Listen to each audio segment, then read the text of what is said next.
My name is Dr. Paul Robert, and I live in Bangkok, Thailand. I've known Dennis for a number of years because of my interest in old-time radio and old-time TV. I had purchased some products from him in the past. When I found out that he was dealing with a new product called Extreme, I was a little bit dubious because there's a lot of Android boxes out there on the marketplace. In fact, in Thailand, we make a lot of them.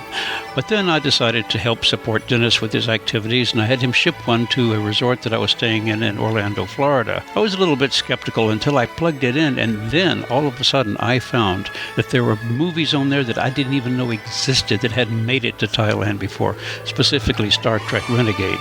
My daughter wanted to see Minions that was out recently, a lot of movies that are 2015 version, a lot of old TV serials that I had missed seeing being in Thailand. I'm extremely satisfied and excited about this product, and I recommend it to anyone. In fact, I'm going to go back to Thailand and I'm going to show others this particular box, because if they can see the things that I've seen sitting in Thailand, it's going to be a marketable product. So if you're interested in having a unique device to put on your TV set that you can plug your own hard drive into as long as it has video files, you're going to have a very exciting time with this product. I highly recommend it. And again, this is an unsolicited testimonial. I have nothing to do with this product or any remuneration for these comments. Thank you, Paul, for that wonderful testimony of a product that I think everyone is going to really like. Extreme Platinum is the premier streaming device. Go to oldtimeradiodvd.com today and place your order. oldtimeradiodvd.com. You'll be glad you did. I was a communist for the FBI.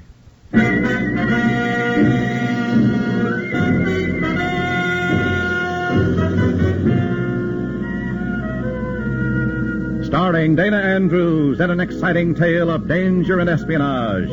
I was a communist for the FBI.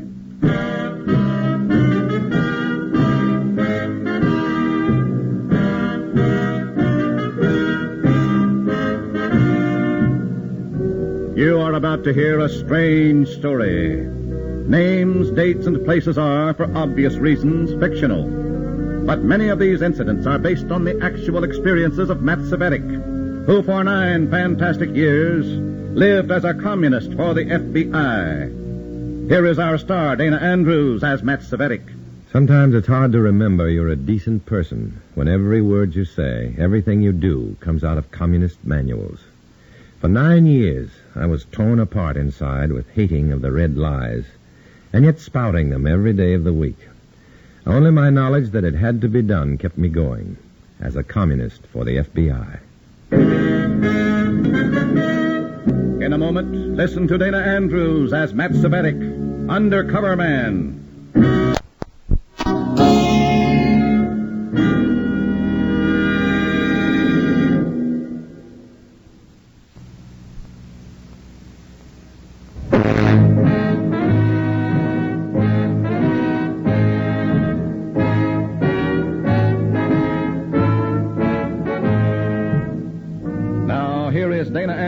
As Matt Cvetic, Undercover Man. This story from the confidential file is marked The Rat Race.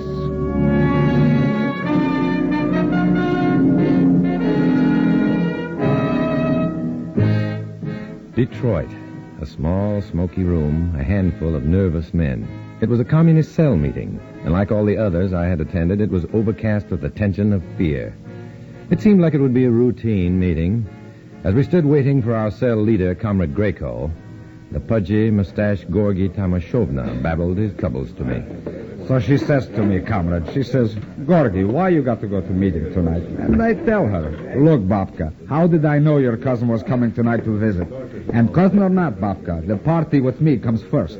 You should bring your wife into the party, too, Comrade Gorgi. Comrade Matt, no one, not even Comrade Stalin, could bring my wife to a place she don't want to go. That Anna, so stubborn like this.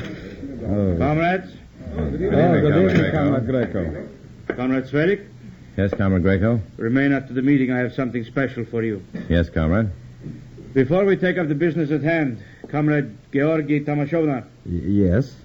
Are you aware of the way your wife speaks regarding the party? Oh, yes, Comrade. She says too much, Comrade. Some of which she has learned from you. Of course, honest, my wife, you know how to... I know nothing, except you must convert her to the party immediately. or get rid of her? Yes, Comrade Greco. Very well.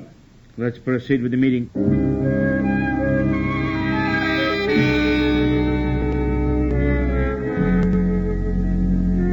That was Comrade Greco, a smart young red fanatic rising rapidly in the party due to his ability to ignore the human problems of more simple men like Gorgi Tamashovna.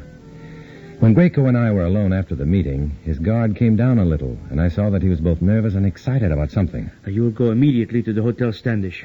Ask for the key, room 117. It has been reserved for you. Yes, comrade. You ask no questions. That is good. Stay in the room, awake. No phone calls, not even to the desk. I understand, comrade. You're a good man to work with.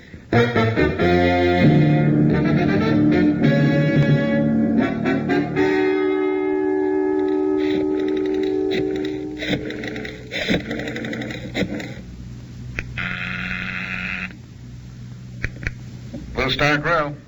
Let me speak to the waiter wearing a hat. Speaking. This is your customer with a carnation. All clear here, Matt. Go ahead. Have to make it fast. I'm in a phone booth and I've got a date. Where? Hotel Standish, room 117. Don't know what's up. We have our own problems tonight, Matt. Grayling Rawson just disappeared. I've got every available man out trying to trace him. Rawson? Well, if you can spare one, have a man whip over and wire room 117 in the Standish. I have a hunch this is important. Good enough for me. He'll be there by the time you are. Keep your ears and eyes open for any party rumors about Rawson. We want him at that trial, and we want him bad.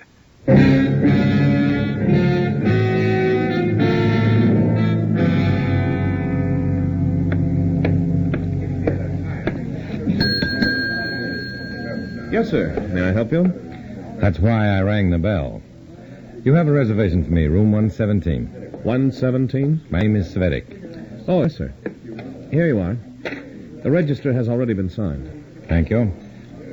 Wait, this is the wrong key. I asked for 117. You gave me... 655. But it's the right key. Comrade. Oh. Instructions are that you're to go right up.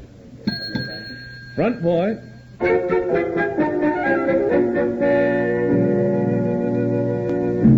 No matter what the clerk called it, the switch of rooms had me stuck. I was taken to room 655. As soon as the bellhop had left, I started to go down and inform the FBI man of the change. But even as I started to open my door, the phone rang.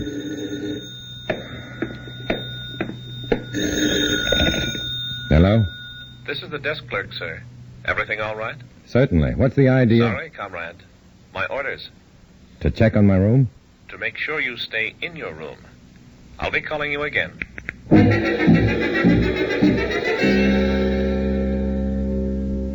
They hadn't missed a bet. I was in room 655, and that was where I was going to stay. While down in room 117, an FBI man was installing a microphone in vain. There was only one thing for me to do. Wait. It was a long one. Then, at 20 minutes to 3, the wait was over. Who is it? Greco. Oh, come in, comrade. Oh, have the janitor with you? Inside, quickly. Comrade Greco. Is he one of us? The coveralls have fooled you. He's not the hotel janitor. Look more closely. Huh? Oh, sure. Rawson. You're Grayling Rawson. But Comrade Rawson, this is Comrade Matt Cvetic. It's a pleasure. I see you know me. Who doesn't? You're one of the most important men in the party. Exactly. Too important to have to go through the ignominy of a trial. It's your job to see I escape that. I must not stand trial. They won't get you to trial, Comrade Rawson. But isn't he on bond? $50,000 bond. The party will be glad to sacrifice that to save Comrade Rawson from jail. The FBI will turn the city inside out looking for him. Let them. He won't be here. That's why you are here, Comrade Cvetic. We are taking Comrade Rawson out of the city. Now. Out of the city?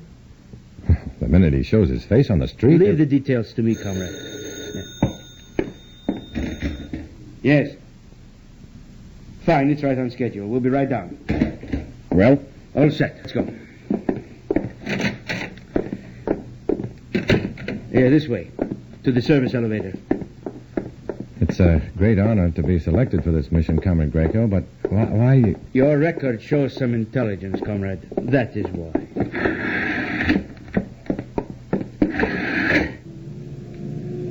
I could not use the others like Tomashovna. Stupid ones, like sheep. You push, they go. You stop pushing, they stop. No minds, just wives to nag and make problems.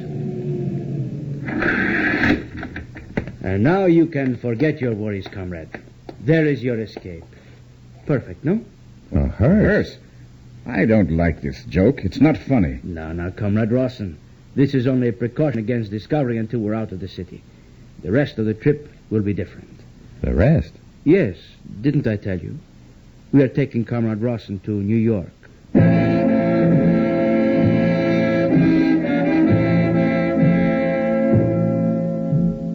It took us less than 30 seconds to get the red-faced, perspiring Rawson across the freight platform and into the back of the hearse. The commie leader wasn't made any happier at the sight of a long black coffin open for business. Oh, no, I don't ride with coffins. You have to. It's all right. It's a lovely coffin. Here, see, the inside is coated satin. Lay down in it, try it out. What? Lie down? Oh, no, not until I'm a corpse. Would you rather go to jail? All right, I'll lie down. And I think I'll take a pill. Good. Comrade Cvetic, you'll drive. Here's the uniform coat and the cap. Now change quickly. Yeah. Now, I will remain in back. If we are stopped, I am the mortician, Frederick Dodds. Dodds. I remember. Good. And in this coffin will be the earthly remains of one John Carter being taken to the Green Lawn Cemetery in Rockwood, where the poor thing will be cremated.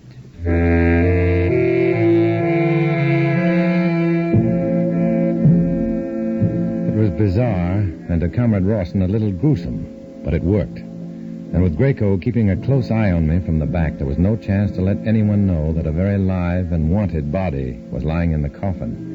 On the way, I was given some instructions.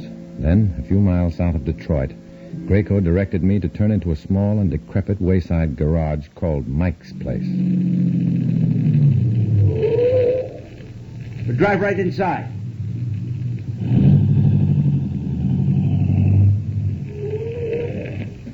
All right, Mike, close the doors. Right on time, comrades. Well, I like your choice of help, Comrade Greco. Introduce him. Later, my lovely Cobra. All right, come out, Comrade Rawson. I'd be most happy to. This way, please. All of you. Nerve-wracking, this business of escape. I should take another pill.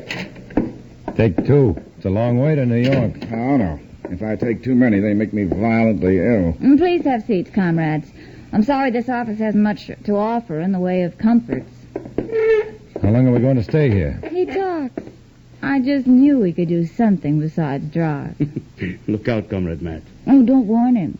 Introduce him. All right, Matt, this is Candy, short for Candice. Which is short for Rosemary Wilkinson. Candice fits better. Candy's perfect. Oh. Candy is sticky. And that's the way you impress me, comrade. What? Score, comrade. Direct it. Better forget it, Rosie. Don't call me Rosie. And Comrade Matt. Yeah? Candy can be soft and sweet, but it can also be hard. I don't think you'll like hard candy. Please, when do we leave? Oh, Mike's bringing up your car now. It'll only be a few minutes, Comrade Rawson. Call me Grayling, my dear comrade. Did you check the radio? Yes, nothing on it. The FBI are keeping it quiet so far. Probably figure he'll show up soon. Mike knows what to do with the hearse? Sure. He'll ditch it back in Detroit before daybreak. If you'll excuse me, I think I'll wash my hands. Greco, sit down, Cvetic. Yeah, well, all I wanted to... Orders. Until Comrade Rawson is safely out of the country, none of us will be alone at any time. The party is taking no chances on this mission. Yes, but... I repeat, those are orders. Disobey them or even try to disobey them, and it will mean your instant removal.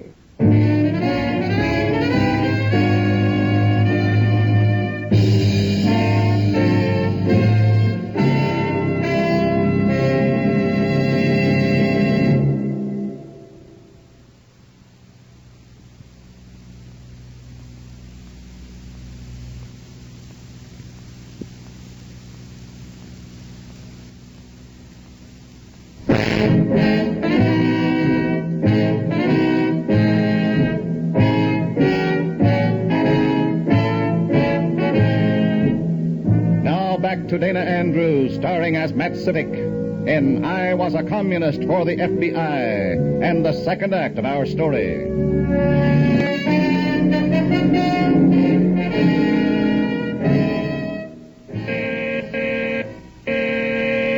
That's Mike with the car.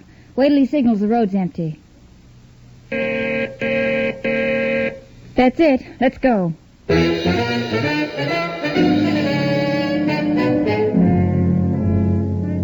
It was a red-hot deal. One of America's biggest commies, arrested 2 weeks before, was jumping his bail. With the help of the party, Grayling Rawson was fleeing the FBI and his trial, and I was right in the middle of it. And I couldn't do a thing to stop it.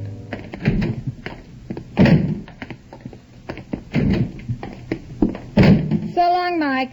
Roll it, comrade. Oh, are you coming too? I knew you'd be pleased. I am pleased, my dear. Your company is most refreshing. Flatterer. After that coffin, anything would be refreshing. As a matter of fact, this is my idea, comrade. When the police are seeking a single man, a group can be much less noticeable. No matter whose idea, the only important thing is that I am not caught again by the FBI. Keep it in mind, Greco. My safety comes above everything else. Of course. Rosie, turn on the radio. Let's hear the news. You'll call me that once too often, Greco. News on the hour every hour, 24 hours a day. Here is your 5 a.m. edition, headlined by a bulletin just released. Grayling Rawson, Communist Party boss indicted last week, disappeared a few hours ago and is suspected of jumping his $50,000 bond. Local authorities believe Rawson may not have left the city, but informed sources reveal the FBI has begun a nationwide search for the missing man, who may be trying to escape the country.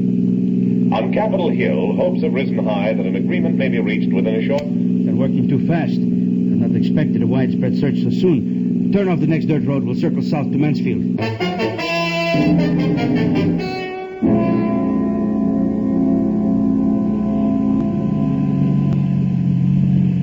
All right, pull up here. Where are we going? That big white house with the elms in front. Looks like it's all clear. But you stay in the car with Grayling, Rosie. Matt and I will make sure. Hey, Greco, is this the right house? That sign there says... Miss Blanche Harris, piano lessons. Yes, I can read.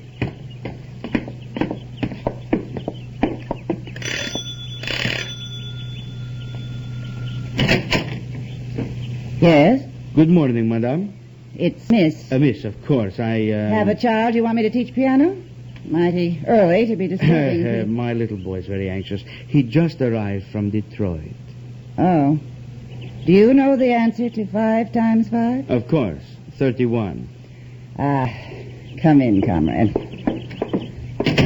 I am Greco. This is Comrade Cvetic, Comrade Harris. Comrade Harris. Comrade. You are alone? Yes, I was just starting breakfast. My first pupil won't arrive for an hour yet. Where is... Outside, in the car. We need to stay here for a while until things quiet down. It's an honor to help Comrade... Please. It is best the name never be mentioned. I understand. I have to put you up in the attic. It's kind of dirty, I'm afraid. Haven't been much on climbing those stairs since I picked up a touch of it will be fine. Just as long as it keeps us out of FBI hands.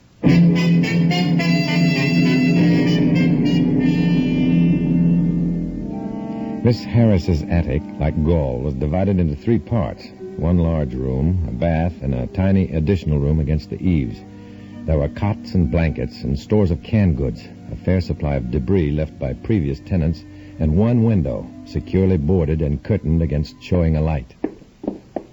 Many of our comrades have stayed here while evading the police, but of course never anyone so important as yourself, Comrade. Thank you. The party won't forget your work. The men can use this large room. And I get the broom closet. Enough. There's a special radio set yonder. You can pick up Toledo on it. Is there anything else I can get for you? I'd like to check the papers. I'll run out and You'll stay here, comrade. None of us will leave this attic for any reason until we leave it together.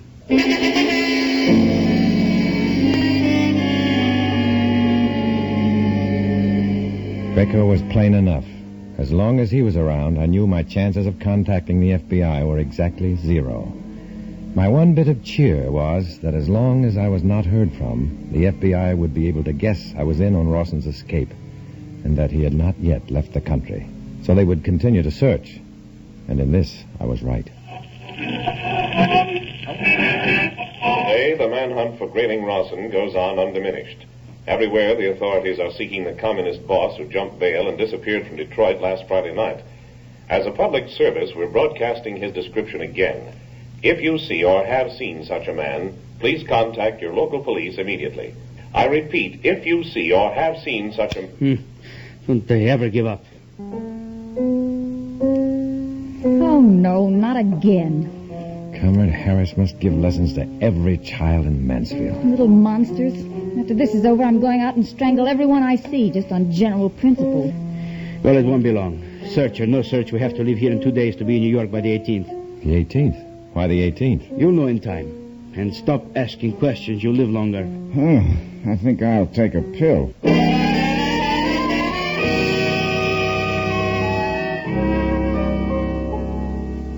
It wasn't much, but Rawson had given me an idea on how to get rid of Grayco, at least temporarily. I remembered what Rawson had said about 2 of his pills being too much, that they made him ill.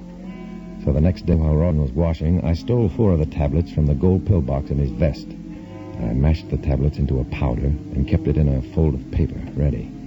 During our last meal before leaving on the 17th, I palmed the folder of powder, waiting my chance to slip it into Grayco's soup. Then I realized I'd have to make my own chance. Now.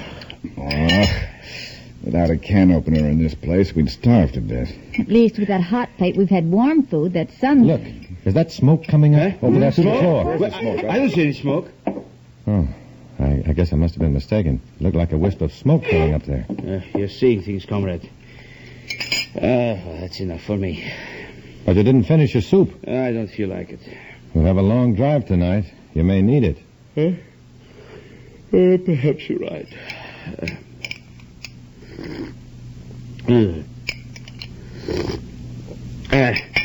That's enough. We'll be leaving as soon as it gets dark.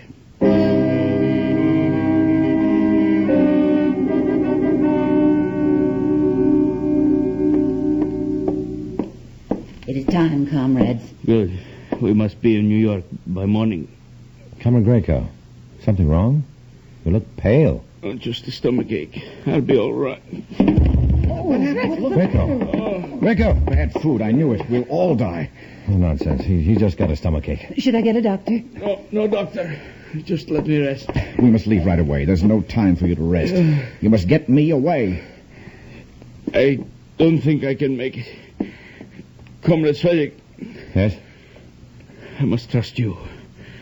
Boat leaving New York tomorrow morning, 10 o'clock. What boat? Polish freighter, Ornetta. Arrangements all made. Good luck, comrade.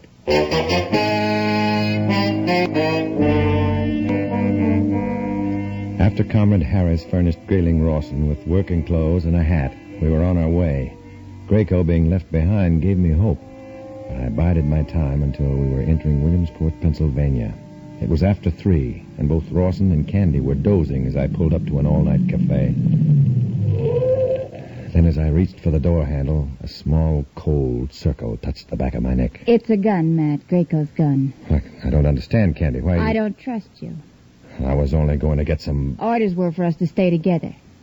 Now, if I were you, Matt, I'd drive on.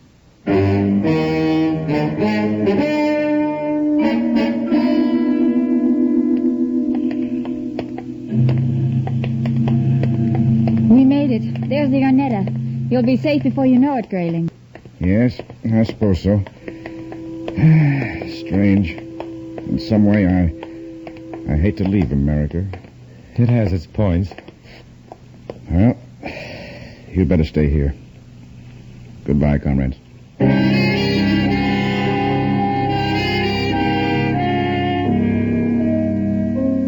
I watched Rawson go to the loading foreman, and in a moment the commie was in the line of workers, carrying a box into the freighter's hold through the loading hatch. Whatever I was going to do had to be done fast. At that moment, a burly stevedore brushed by us. I threw a shoulder into him, and he hit the deck. Then he got up, and with a hitch of his dungarees, he started for me, followed by a half-dozen others sensing the brawl. Come on, Matt. Let's go. Doll. I'll take care of your boyfriend. Peddle your papers, ape man. Hey, you crumbs. You insult my girl, I'll hand you some knuckles. You'll hand me some knuckles. Make room, you guys. I don't want his blood to splash on you.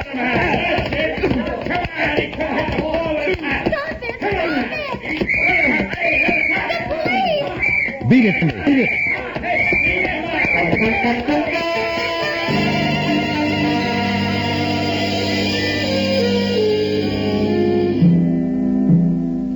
It was the hard way, but I was free of Candy, who faded fast at the sight of the police. Me, I got a free trip to the station. Once there, however, I was permitted to make a call. It was to the FBI, and I told them where they could pick up Grayling Rawson. 15 minutes later, a visitor entered my cell. Hello, Matt. No. What are you doing here? I was assigned to handle the... That's a nice mouse. Both of them. Oh, never mind my eyes. Did you get Rawson? Nope. Out at a sale just before you called. Oh, no. It's all right. Our patrol boats are intercepting the freighter before she gets past the 3-mile limit. They'll take Rawson off and bring him back to stand trial. Oh, well, that's better. Rough go? Rough enough. And this little deal's going to take some explaining to the party. Oh, we've covered you on that. Oh. A story to the press is that somebody on the freighter tipped us off. Thanks. Well, that ought to clear me. Sure, why not? All you did was get into a fight over an insult to your girl. You'll forgive me if I don't walk out with you. She's a pretty one, Matt. What's her name? Candy. Hard candy.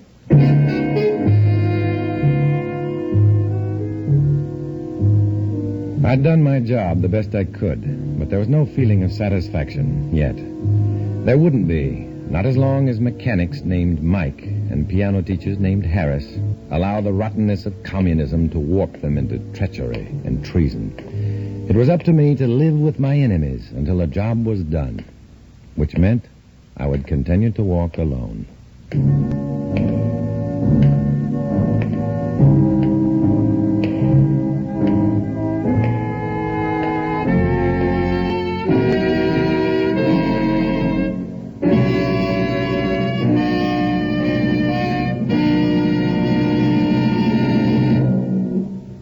Dana Andrews will return in just a moment.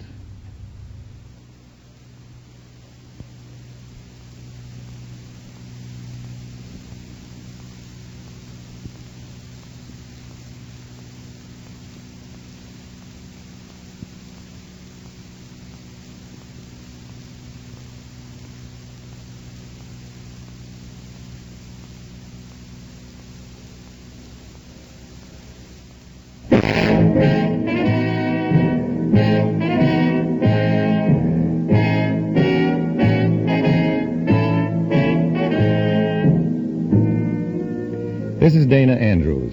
Too often, the warm security of family and friends can blind us to the threat of subversive elements hard at work trying to destroy our way of life. We must meet that threat with alertness and determination that freedom can and will survive. Join us next week when we bring you another exciting experience of Matt Cvetic, won't you?